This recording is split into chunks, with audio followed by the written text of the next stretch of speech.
every one of us has the will to win. It's an instinct that's kept our species alive for millions of years.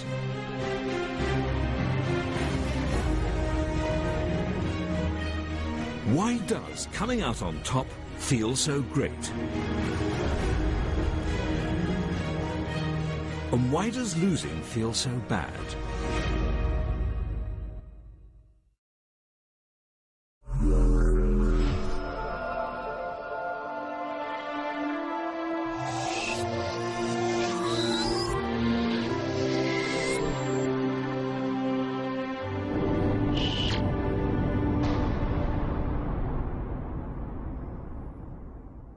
Across the world, humans constantly struggle to get ahead.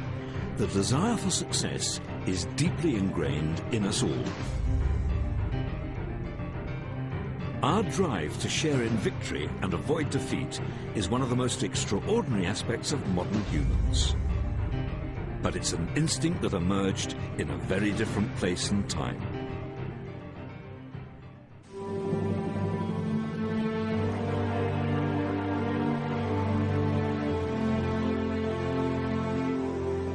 This is the East African savannah, the place where our distant ancestors became human. And here, 3 million years ago, the seeds of our super-competitive nature were first sown. The owner of this skull was the brightest guy the savannah had ever seen. This is Australopithecus, the original ape man, and one of the first of our ancestors to walk upright. They were also the first to leave the shelter of the forests and venture out onto the savannah. In this harsh terrain, fighting for everything was the only way to survive. We have a surprising amount in common, and certainly would have shared the same basic instincts for survival, sex, and competition.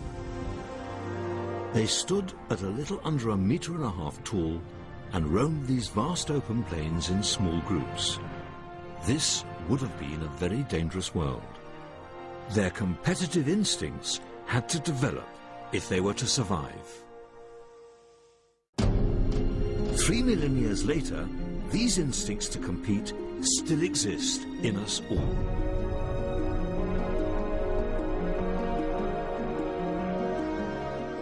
And there's a simple reason. Our bodies are designed to give us a massive kick when we're winning. Whether it's getting a job, being top of the class, or winning an Olympic gold, our responses are the same the world over. When we're close to winning, our brain and body work in harmony to make sure victory is sweet.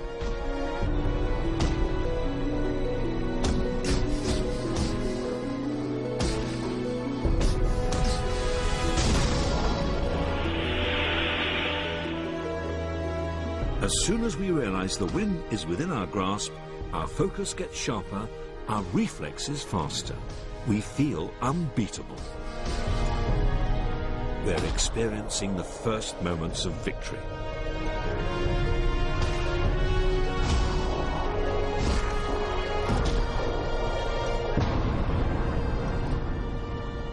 And when that victory is assured, we get the full reward.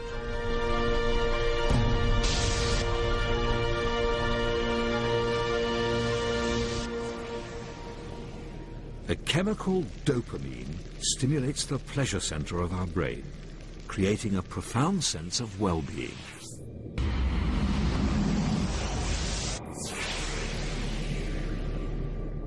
Next, endorphins rush through our body, fighting exhaustion and making us feel euphoric.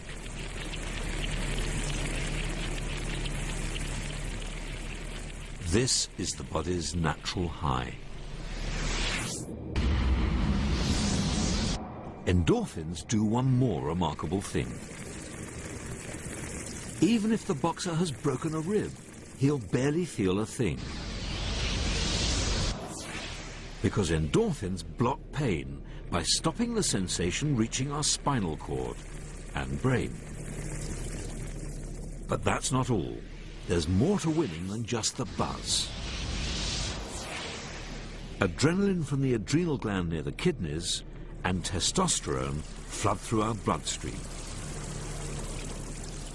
They've already given us strength during the competition, and now they keep us alert and speed our recovery. We breathe more deeply and our heart rate increases, taking more oxygen-rich blood to our brains and muscles. Now we're primed and ready to take on the world again.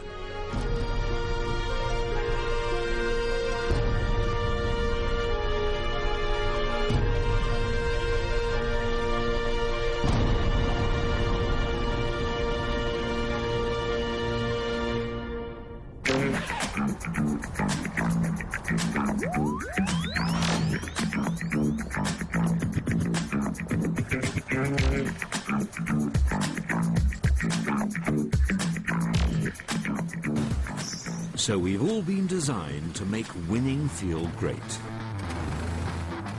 But our instincts have evolved to make sure that we choose our fights and don't compete the whole time.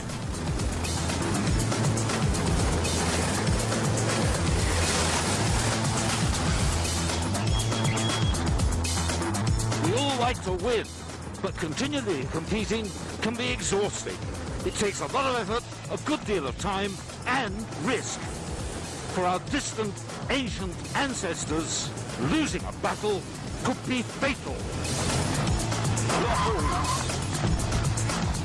So we instinctively pick our fights carefully, only choosing to compete when there is a strong chance of victory, and avoiding conflict when there isn't, improving our chances of success.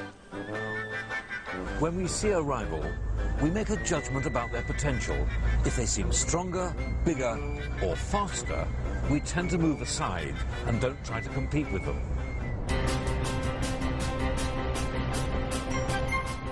Of course, we all want to be on top, but we instinctively sense when to fight and when to stand back.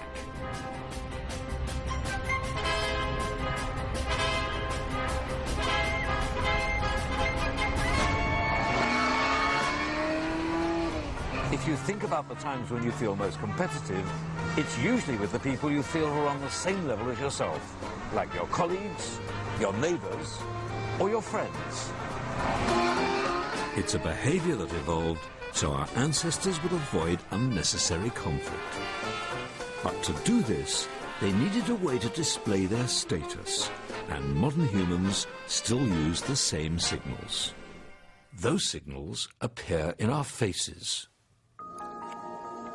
We tend to regard some male faces as being more dominant than others. They tend to have prominent brow ridges and bigger jaws, becoming deeper and wider. Whereas a less dominant face is subtly different. The face is rounder with a smaller, less prominent jaw and chin. The forehead is more vertical, altogether more like a child's. And the features which make for a dominant face are no coincidence. Prominent brows and a bigger jaw are linked to high levels of the male hormone testosterone. And in adult men, testosterone is linked to physical prowess. So dominant faces send an ancient signal of physical fitness. And it takes just a fraction of a second for us to make a judgment about a face. In that split second, we work out not only if we recognize it, but we also determine how dominant it is.